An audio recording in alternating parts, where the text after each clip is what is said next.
이건 정말 충격적입니다. 한국? 거기 지금 대통령도 없는 나라인데 미국으로 넘어와서 일하고 싶어 하지 않아? 한국은 개고기 먹는 미개한 나라 아니야? 이러한 말이 나온 지 단 1년 만에 한국을 바라보는 시선을 완전히 뒤바꾼 사건이 벌어졌습니다. 한밤중 뉴욕 맨해튼 고급 아파트에 설치된 CCTV에서 포착된 장면으로 인해 전 세계가 충격받은 사건. 전적으로 신뢰했던 그 한국인의 이중 생활이 가져다준 배신감. 그리고 한국의 K문화가 다시 한번 미국 상류 사회를 뒤흔들었다고 하는데요. 도대체 무슨 일이 일어난 걸까요? 충격적인 이야기 지금 시작합니다. 딱 1초만요. 좋아요와 구독 꾹 부탁드립니다. 뉴욕 맨해튼의 고층 빌딩 숲 사이로 아침 햇살이 쏟아지는 화창한 날이었습니다. 창문으로 센트럴파크의 푸르름이 시원하게 펼쳐졌죠. 출근 준비를 마친 저는 반려견 루이의 따스한 갈색 눈동자를 바라봤습니다. 이 순간만큼은 바쁜 일정과 끝없는 고민이 머릿속에서 사라졌죠.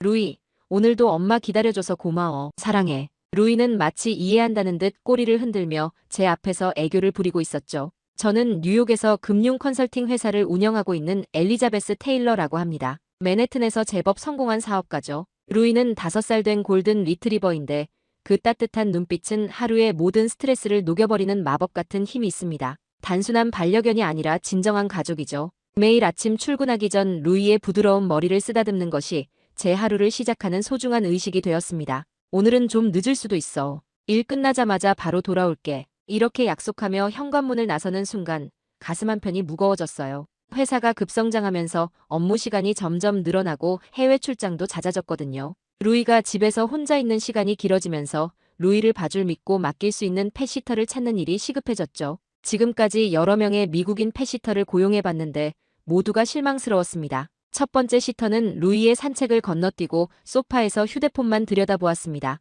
두 번째 시터는 약속한 시간보다 항상 늦게 왔고 세 번째 시터는 강아지도 독립심을 길러야 한다며 루이를 몇 시간씩 방치했어요. 루이가 혼자 있는 건 좋은 경험이에요. 견주에게 너무 의존하면 안 되죠. 그 말을 들었을 때 얼마나 화가 났는지 모릅니다. 그날 밤 집에 돌아왔을 때 현관문 앞에서 초조하게 기다리던 루이의 모습이 아직도 눈에 선해요. 물그릇은 비어 있었고 사료는 그대로였으며 화장실도 못 간 흔적이 있었습니다. 루이의 눈에는 외로움과 불안이 가득했죠. 그 순간 제 마음이 찢어지는 것 같았어요. 결국 세 번째 시터와도 계약을 해지하고 오랜만에 친구들을 만나 푸념을 늘어놨죠. 도대체 왜 이렇게 제대로 된 펫시터를 찾기가 이렇게 어려운 거지? 뉴욕에 이렇게 많은 사람이 살고 있는데 정말 책임감 있는 사람을 찾는 게 너무 힘드네. 답답한 마음에 친구들과 함께한 저녁 식사 자리에서 한탄했습니다. 그때 제 오랜 친구 제시카가 의외의 제안을 했어요. 제시카는 글로벌 기업의 마케팅 디렉터로 아시아 시장을 자주 방문하는 사람이었죠. 엘리자베스, 내 생각에는 한국인 펫시터를 찾아보는 게 어때? 그들은 정말 차원이 달라. 제시카의 말에 저는 깜짝 놀라 물었습니다. 한국인 펫시터라고? 왜 하필 한국인? 제시카는 자신의 경험을 이야기하기 시작했어요. 지난번 서울 출장 때 내 동료의 집에 머물렀는데 그녀가 반려견을 어떻게 대하는지 보고 정말 놀랐어. 그리고 서울 강남 지역에 있는 반려동물 케어 시설들은 믿을 수 없을 정도로 발전되어 있더라고. 저는 의아한 표정으로 고개를 갸웃했습니다. 제 머릿속에는 즉시 오래된 뉴스 영상이 스쳐 지나갔기 때문이죠. 잠깐, 한국이면 개고기 먹는 나라 아니야?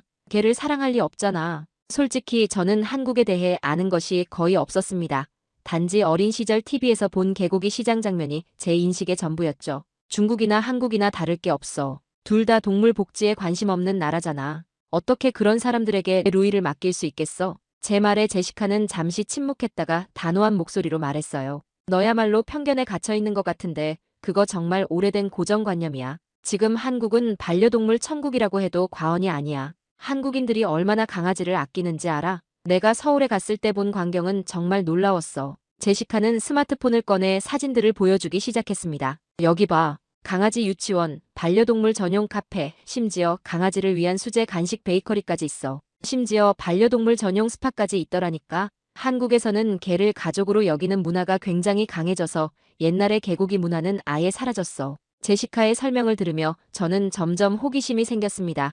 제 고정관념이 잘못되었을 수도 있다는 생각이 들었죠. 정말? 그럼 어떻게 신뢰할 수 있는 한국인 펫시터를 찾을 수 있을까? 뉴욕에서 한국인 펫시터를 구하기가 쉽지는 않을 것 같은데. 제시카는 환하게 웃으며 스마트폰을 다시 꺼냈습니다. 운 좋게도 내가 아는 한국인 펫시터가 있어. 그 펫시터는 한국에서 반려동물 관리 전문 교육을 받았고 미국에서도 관련 자격증을 취득했대. 그런데 뉴욕 상류층 사이에서 이미 소문이 자자해서 지금 예약하면 몇 주는 기다려야 할 거야. 대기자 명단이라니 정말 그렇게 특별한 서비스를 제공하는 걸까요? 그날 저녁 호텔방으로 돌아와 노트북을 펼쳐 한국의 반려동물 문화에 대해 검색했습니다. 놀랍게도 한국은 세계에서 반려동물 산업이 가장 빠르게 성장하는 국가 중 하나였고 과거의 개고기 문화는 급속도로 사라지고 있었어요. 오히려 현대 한국에서는 반려동물을 위한 법적 보호와 복지가 강화되고 있었습니다. 다음 날 아침 출장 일정을 마무리하자마자 제시카에게 연락해 한국인 펫시터를 소개받기로 했습니다. 그녀가 보내준 프로필에는 류은혜라는 이름과 단정한 사진, 그리고 화려한 경력이 적혀 있었어요. 전직 수의사 조수 출신의 반려동물 행동 전문가 자격증까지 갖추고 있다고 했습니다. 그날 저녁 뉴욕으로 돌아오는 비행기 안에서 류은혜에게 메시지를 보냈습니다. 다행히 그녀는 다음 주부터 새 고객을 받을 수 있다고 했어요. 제가 전화로 루이에 대한 이야기를 하자 그녀는 정말 진지하게 모든 내용을 메모하며 질문했습니다. 루이의 식습관은 어떤가요? 알레르기가 있나요? 좋아하는 장난감이나 활동이 있나요? 스트레스 받을 때 특별한 행동 패턴이 있나요? 이런 세심한 질문들이 제 마음을 조금씩 열게 만들었어요. 그때만 해도 저는 이 만남이 어떤 충격적인 경험으로 이어질지, 그리고 펫시터가 제 삶과 루이의 삶을 어떻게 변화시킬지 전혀 예상하지 못했습니다. 그저 루이가 좋은 돌봄을 받길 바라는 마음뿐이었죠. 드디어 새로운 펫시터를 만나는 날이 왔습니다. 아침에 아파트 초인종이 울리고 문을 열자 단정한 차림의 젊은 아시아 여성이 공손하게 인사했어요. 안녕하세요, 엘리자베스님. 류은혜라고 합니다. 만나서 반갑습니다. 그녀의 억양에는 미묘한 이국적인 느낌이 감돌았지만 영어는 유창했습니다. 첫인상은 아주 좋았어요. 단정한 외모, 정중한 태도, 그리고 무엇보다 루이에게 다가가는 방식이 특별했습니다. 은혜는 루이에게 무릎을 낮추고 부드럽게 속삭였습니다. 놀랍게도 평소 낯선 사람에게 경계심을 보이던 루이가 꼬리를 흔들며 은혜에게 다가갔어요. 루이는 정말 사랑스러운 아이네요. 건강해 보여요. 그녀는 루이의 귀 뒤를 살짝 긁어주며 말했어요. 그리고 곧바로 전문적인 태도로 바뀌었습니다. 한국에서는 반려견을 가족처럼 여겨요. 특히 저는 한국에서 반려동물 관리 전문 교육을 받았습니다. 루이를 제 가족처럼 돌보겠어요. 은혜는 루이의 식습관부터 산책 루틴, 좋아하는 장난감까지 꼼꼼히 메모했습니다. 그리고 한국식 반려동물 케어 방식에 대해 설명했죠. 한국에서는 반려견의 정서적 안정을 매우 중요하게 생각합니다. 주인과 떨어져 있는 동안의 불안감을 최소화하는 것이 핵심이에요. 루이가 편안하게 느낄 수 있도록 특별한 마사지 기법도 사용할 수 있습니다. 그날 저녁 중요한 비즈니스 미팅을 위해 집을 비우면서 처음으로 루이를 은혜에게 맡겼어요. 평소보다 마음이 놓였습니다. 제시카가 말한 대로 한국인 펫시터는 정말 다른 것 같았어요. 첫 주는 모든 것이 완벽했습니다. 은혜는 루이와 함께한 시간을 사진과 짧은 동영상으로 보내주었어요. 루이가 행복해 보였고 집에 돌아와도 루이의 컨디션이 좋았습니다. 은혜는 매일 루이의 상태를 꼼꼼히 기록한 노트도 남겨주었죠. 오늘은 루이가 평소보다 활기차게 놀았어요. 특히 공원에서 다른 골든 리트리버와 친구가 되었습니다. 식욕도 좋았고 배변 상태도 정상이었어요. 이런 상세한 보고를 받으니 안심이 되었습니다. 하지만 2주 정도 지났을 때 이상한 점들이 눈에 띄기 시작했어요. 루이가 조금씩 달라진 것입니다. 평소 활기찬 루이가 점점 무기력해졌어요. 털은 예전처럼 윤기가 없고 거칠어졌습니다. 특히 마음에 걸리는 건 루이가 저를 보는 눈빛이었어요. 어느 날 루이의 등을 쓰다듬다가 루이가 움찔하며 뒤로 물러나는 모습을 보았습니다. 그리고 몸에서 이상한 냄새가 났어요. 마치 오랫동안 목욕을 하지 않은 듯한 냄새였죠. 은혜는 루이를 매일 깨끗이 관리한다고 했는데 이건 분명 이상했습니다. 의심이 커져갔어요. 결국 저는 은혜가 오기 전에 거실과 주방에 작은 카메라를 설치했습니다. 그리고 평소처럼 출근한 후 회의 중에도 계속 스마트폰으로 실시간 영상을 확인했죠. 처음 몇 시간은 은혜가 약속대로 루이와 놀아주고 있었어요. 하지만 점심 무렵 충격적인 장면이 펼쳐졌습니다. 은혜는 루이의 사료에 무언가를 섞어주었어요. 루이는 사료를 먹고 얼마 지나지 않아 무기력해졌습니다. 뭐야, 저게 뭐지? 그리고 더 충격적인 일이 벌어졌어요. 은혜는 루이를 욕실에 가두고 외출했습니다. 저는 즉시 회의를 중단하고 집으로 달려갔습니다. 집에 도착했을 때 은혜는 아직 돌아오지 않은 상태였어요. 욕실 문을 열자 루이가 떨리는 몸으로 구석에 웅크리고 있었습니다. 물그릇도 없었고 바닥은 축축했어요. 루이를 안아들자 여전히 몸에서 이상한 냄새가 났습니다. 분노가 치밀어 올랐어요. 2시간 후 은혜가 돌아왔을 때 저는 거실에서 그녀를 기다리고 있었습니다. 루이에게 무슨 짓을 한 거죠? 제 차가운 목소리에 은혜는 잠시 당황했지만 곧 태연한 표정을 지었어요. 무슨 말씀이신지요? 저는 약속대로 루이를 잘 돌봤어요. 거짓말 마세요. 전부 봤어요. 카메라를 설치했거든요. 제 말에 은혜의 표정이 굳어졌습니다. 그녀는 잠시 침묵했다가 갑자기 휴대폰을 꺼내 누군가에게 전화를 걸기 시작했어요. 그런데 놀랍게도 그녀의 입에서 나온 것은 유창한 중국어였습니다. 뭐야? 한국인 아니었어. 제 목소리에 은혜는 전화를 끊고 비웃듯이 말했어요. 그래, 나 한국인 아니야. 근데 뭐 어쩌라고? 한국인이면 더 대단할 것 같아. 완전히 다른 사람이 된 것 같았습니다. 부드럽고 공손했던 태도는 온데간데 없고 냉소적인 표정으로 저를 바라보았어요. 당신 이름은 완전 한국인 이름이었는데 류은혜 아니죠? 진짜 이름이 뭐예요? 내 진짜 이름은 리우린이야. 중국 베이징 출신이지. 한국인 행세를 한 건 미국인들이 요즘 한국에 열광하니까 그런 거야. 돈 벌기 좋더라고. 그녀의 말에 저는 분노와 배신감을 느꼈습니다. 그동안 루이가 어떤 대우를 받았을지 생각하니 가슴이 아팠어요. 당장 나가주세요. 그리고 다시는 오지 마세요. 이런 행동은 범죄예요. 신고할 거예요. 리우리는 어깨를 으쓱하며 가방을 집어들었습니다. 신고해봐. 누가 믿겠어? 지난 2주 동안 내가 보낸 사진들 모두 멀쩡하게 지내는 걸로 보이잖아. 문을 나서면서 그녀는 마지막으로 말했어요. 그리고 한국인 펫시터가 정말 그렇게 특별할 것 같아? 다 비슷해. 그냥 돈 버는 일일 뿐이야. 문이 닫히고 저는 떨리는 손으로 루이를 안아 올렸습니다. 루이의 눈에는 여전히 두려움이 남아 있었어요. 수의사에게 데려가 검사를 받았고 다행히 심각한 건강 문제는 없었습니다. 하지만 가벼운 탈수 상태였고 스트레스로 인한 피부염 증상이 있었어요. 그날 밤 루이를 안고 누워 생각했습니다. 어떻게 한국인 펫시터를 가장한 중국인에게 속을 수 있었을까요? 그리고 무엇보다 이제 어떻게 신뢰할 수 있는 펫시터를 찾을 수 있을까요? 잠이 오지 않았습니다. 리우 린과의 끔찍한 경험 이후 저는 루이를 어떻게 돌봐야 할지 막막했습니다.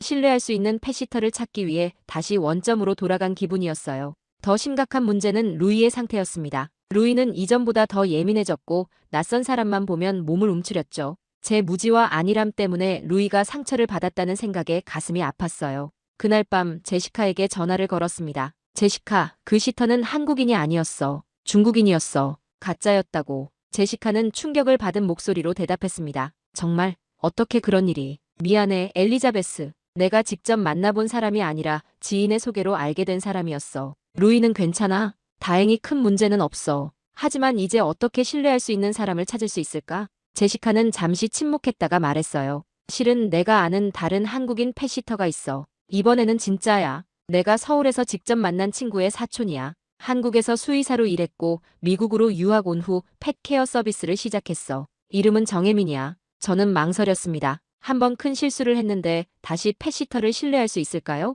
하지만 루이를 위해서는 한국인 펫시터라는 가능성을 열어둘 필요가 있었습니다. 그녀가 정말 한국인이라는 걸 어떻게 확신해? 내가 서울에서 그녀의 가족들과 함께 저녁을 먹었어. 걱정하지 마. 이번에는 확실해. 다음 날 제시카는 정혜민의 연락처를 보내왔습니다. 프로필 사진 속 혜민은 단정한 모습이었고 경력 사항도 인상적이었어요. 이틀 후 혜민이 제 아파트를 처음 방문했습니다. 전과 달리 이번에는 제가 집에서 재택근무를 하며 그녀를 관찰했습니다. 혜민은 루이에게 다가갈 때 정말 특별했습니다. 무릎을 낮추고 루이의 눈높이에서 부드럽게 말을 걸었죠. 안녕, 루이. 나는 혜민이야. 우리 친구가 될 수 있을까? 혜민은 루이에게 바로 접근하지 않고 루이가 스스로 다가올 때까지 기다렸습니다. 처음에 루이는 경계했지만 얼마 지나지 않아 조심스레 혜민에게 다가갔어요. 혜민은 루이가 편안해질 때까지 인내심을 가지고 기다렸습니다. 루이가 트라우마가 있는 것 같네요. 누군가에게 상처받은 적이 있나요? 제가 이전 시터에 대한 이야기를 하자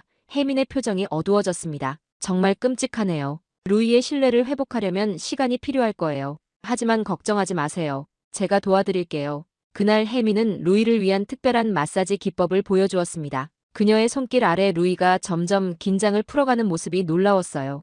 혜민은 또한 루이의 식단에 대해 조언해 주었습니다. 루이의 피부가 건조해 보이네요. 오메가3가 풍부한 음식을 추가하면 좋을 것 같아요. 제가 한국에서 배운 자연 요법도 있는데 시도해 보실래요? 일주일 동안 혜민은 매일 4시간씩 와서 루이를 돌봤습니다. 혜민의 전문성과 루이를 대하는 태도는 정말 특별했습니다. 무엇보다 루이가 점점 활기를 되찾아가는 모습이 보였어요. 혜민 씨, 이제 혼자서도 루이를 맡아주실 수 있을까요? 다음 주에 중요한 출장이 있거든요.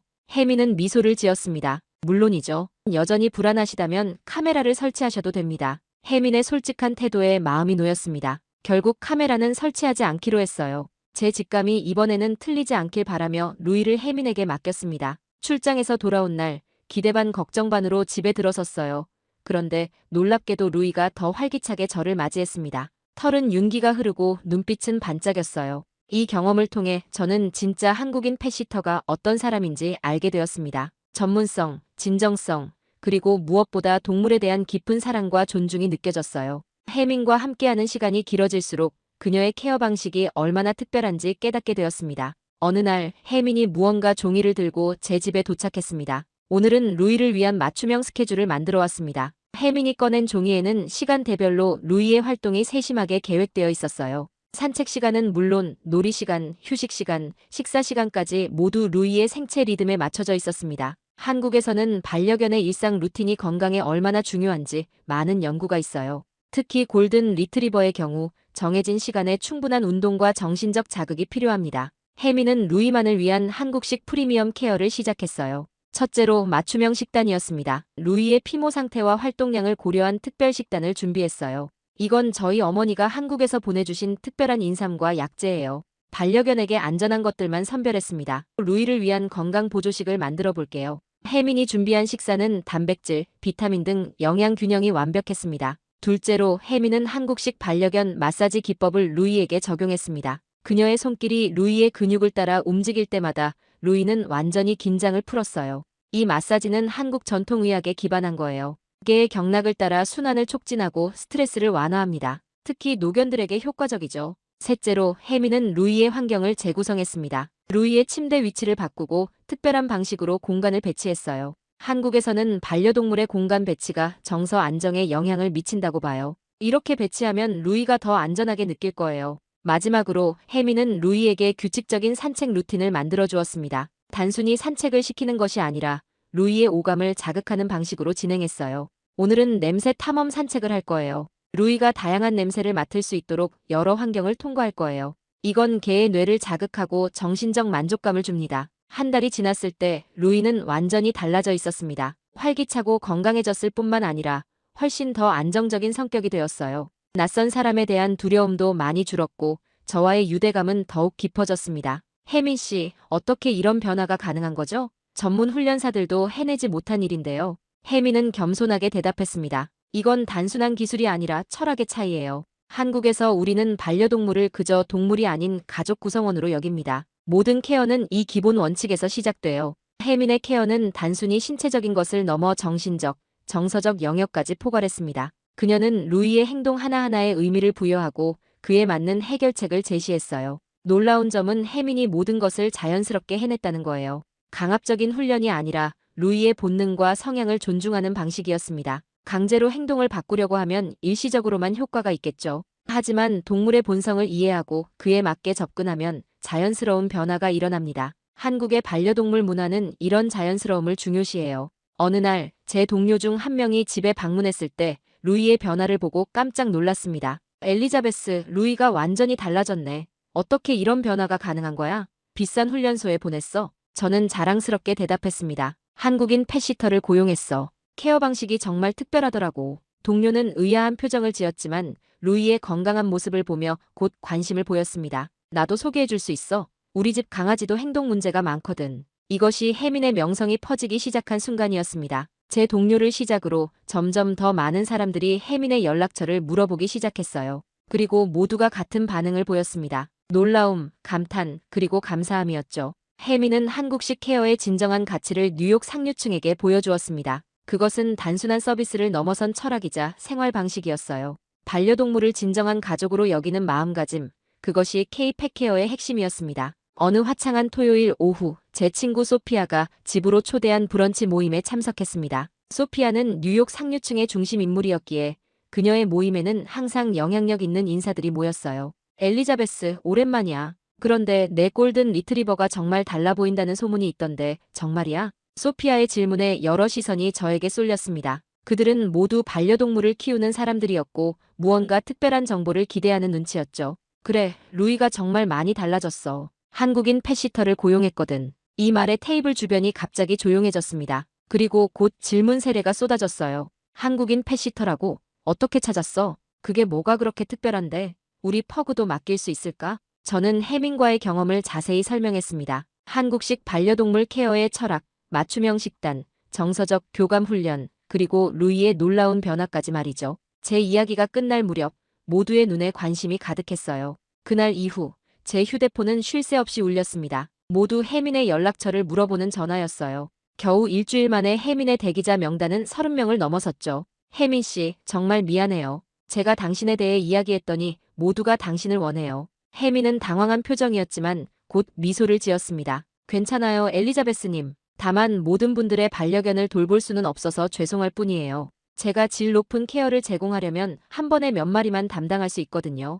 혜민은 철저하게 원칙을 지켰습니다. 그녀는 돈보다 반려견의 복지를 우선시했어요. 이 소문이 퍼지자 오히려 더 많은 사람들이 혜민을 찾게 되었습니다. 어느 날 맨해튼에서 가장 유명한 부동산 재벌 중 한 명인 로버트 윌슨이 저에게 연락했어요. 엘리자베스, 당신이 한국인 펫시터를 알고 있다고 들었어요. 내 치와와가 심각한 건강 문제를 겪고 있는데 어떤 전문가도 해결하지 못하고 있는데 그 한국인 펫시터를 소개받고 싶습니다. 로버트의 목소리에는 절박함이 묻어 있었습니다. 저는 혜민에게 상황을 설명했지만 그녀는 이미 일정이 꽉 차 있었어요. 정말 죄송해요. 현재 제가 돌볼 수 있는 최대치예요. 새 고객은 최소 3개월 기다리셔야 합니다. 이 말을 로버트에게 전하자 그는 놀라운 제안을 했습니다. 그럼 현재 연봉의 3배를 제안하겠소. 내일부터 바로 내 치와와를 돌봐주길 바랍니다. 저는 당황했지만 혜민의 답변은 단호했어요. 윌슨 씨께 감사하다고 전해주세요. 하지만 돈이 아니라 신뢰가 중요합니다. 제가 현재 돌보고 있는 아이들을 갑자기 내팽개칠 수는 없어요. 정말 죄송하지만 차례를 기다려주셔야 합니다. 혜민의 원칙과 진정성은 오히려 더 큰 명성을 가져왔습니다. 뉴욕 상류층 사이에서 한국인 펫시터를 만나려면 몇 년을 기다려야 한다는 소문이 퍼졌어요. 어느 날 혜민이 저에게 고민을 털어놓았습니다. 엘리자베스님, 제가 한국에서 펫케어를 공부한 친구들에게 연락했어요. 몇 명이 뉴욕으로 오고 싶어 하는데 어떻게 생각하세요? 제가 그들을 교육해서 같은 수준의 서비스를 제공할 수 있도록 할 수 있어요. 저는 즉시 동의했습니다. 이것은 단순한 비즈니스 확장이 아니라 한국의 반려동물 문화를 알리는 의미 있는 일이었죠. K-펫케어의 차별화된 특징 중 하나는 한국식 반려견 교육 프로그램이었습니다. 이것은 단순한 명령 복종 훈련이 아니라 반려견과 주인 사이의 정서적 유대를 강화하는 프로그램이었어요. 미국의 많은 훈련법이 명령과 복종에 중점을 둔다면 한국식은 이해와 교감에 중점을 둡니다. 반려견이 왜 그런 행동을 하는지 이해하고 그에 맞는 소통 방식을 찾는 거죠. 이 프로그램은 엄청난 인기를 끌었습니다. 수많은 유명인들이 K-펫케어에 관심을 보이기 시작했고 한 미국 TV쇼에서는 혜민을 특별 게스트로 초청하기까지 했죠. 혜민 씨, 한국식 펫케어가 이렇게 인기를 끄는 비결이 무엇일까요? 진행자의 질문에 혜민은 겸손하게 대답했습니다. 비결이라기보다는 철학의 차이라고 생각해요. 한국에서는 반려동물을 가족으로 여기는 문화가 깊이 자리 잡고 있습니다. 이건 단순한 말이 아니라 실천하는 가치관이에요. 모든 케어는 이 기본 원칙에서 시작됩니다. 인터뷰 이후 K-펫케어의 대기자 명단은 더욱 길어졌죠. 미국 전역에서 문의가 쏟아졌고 심지어 캐나다와 유럽에서도 문의가 왔어요. 혜민은 이 모든 관심에 부담을 느끼기도 했지만 한국의 반려동물 문화를 세계에 알릴 수 있다는 사실에 보람을 느꼈습니다. 이 모든 성공 속에서도 혜민은 초심을 잃지 않았습니다. 그녀는 여전히 루이를 직접 돌봤고 모든 팀원들에게 원칙을 강조했습니다. 우리가 케어하는 건 단순한 동물이 아니라 누군가의 가족이라는 걸 잊지 마세요. 그들의 행복과 건강이 우리의 최우선 가치입니다. 저는 이 모든 여정을 지켜보며 깊은 감동을 받았습니다. 한때 개고기 먹는 나라라는 편견을 가졌던 제가 이제는 한국의 반려동물 문화를 세계에 알리는 데 일조하고 있었으니까요. 여름이 끝나갈 무렵 뉴욕 센트럴파크 인근의 K-펫케어 센터가 공식 오픈했습니다. 개업식에서 혜민은 감동적인 연설을 했습니다. 처음 미국에 왔을 때 저는 그저 반려동물을 사랑하는 한 사람에 불과했습니다. 제가 한국에서 배우고 실천해온 방식이 이렇게 많은 분들께 인정받게 될 줄은 상상도 못했어요. 이 모든 것은 반려동물을 진정한 가족으로 여기는 한국의 문화 덕분입니다. 개업 한 달 후 미국 전역의 특집 다큐멘터리인 K-펫 혁명, 어떻게 한국이 미국의 반려동물 문화를 바꾸었나를 방영했습니다.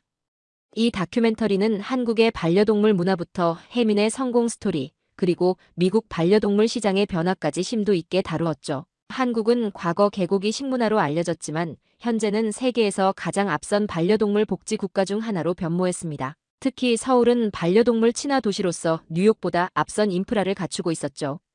다큐멘터리 방영 이후 많은 미국인들이 한국의 반려동물 문화에 대한 인식을 새롭게 했어요. 저 역시 그중 한 사람이었습니다. 정말 부끄러웠어요. 제가 얼마나 무지했는지 깨달았죠. 한국은 개를 먹는 나라가 아니라 누구보다 반려동물을 사랑하는 나라라는 걸요. 이제 저는 주변 사람들에게 한국의 반려동물 문화를 적극적으로 알리게 되었습니다. 과거에 편견을 가졌던 제가 이제는 한국 문화의 전도사가 된 셈이죠. 서로 다른 문화, 서로 다른 배경. 하지만 결국 우리를 하나로 묶어주는 것은 바로 사랑이었습니다. 반려동물을 향한 진정한 사랑은 국경도 언어의 장벽도 뛰어넘는 보편적인 가치였습니다. 자, 사연은 여기까지입니다. 편견의 시선 속에 가려졌던 한국이 이제는 전 세계의 가장 소중한 가치를 전하고 있습니다. 한국이 만들어낸 변화는 단순한 발전을 넘어 문화적 편견을 넘어설 때 서로의 가치를 인정하며 더 아름다운 세상을 만들어갈 수 있음을 증명했습니다. 오늘도 끝까지 함께 해주셔서 감사합니다. 재미있게 보셨다면 구독과 좋아요로 응원해주세요. 다음에도 따뜻한 이야기로 찾아뵙겠습니다. 감사합니다.